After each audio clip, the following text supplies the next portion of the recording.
to? Sigurado ka ba? Dito din na si Anton? Opo, kitang-kita po namin dito po talaga. Ha? Anton?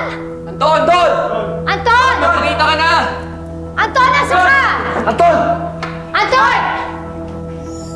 Bakit nandito ka? Oh! At kasama mo pa pala ang mga alipores mo. Bakit? Kikidnapin niyo rin ako? Huwag ka na nga magkunwari. Ilabas mo si Anton. Nasaan siya? Kala mo siguro wala makakita, no? Na dito mo siya dinala sa lumang restaurant mo na to? Alam mo, nasisiraan ka na talaga ng ulo, Chief.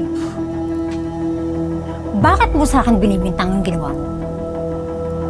Diba ikaw ang nangidnap kay Anton? Ma'am, wag na ho kayo magmalinis. Nakita ho namin dito si Anton. Tama na? Kami pa ng anak kong pagbibintangan mo? Yung pala gawa-gawa mo lang ang lahat? Ilabas mo na si Anton! Anton!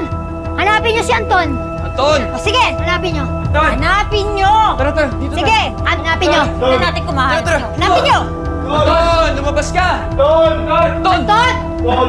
Lumabas ka! Nandito kami! Anton! Anton! Lumabas ka na!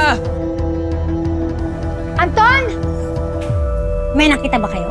Baka nilipat niyo siya sa ibang lugar dito sa restaurant. Kahit nagbalik-balik ta rin niyo pa ang inang sulok ng restaurant nito, wala kayong makikita ng Anton. Mga hibang!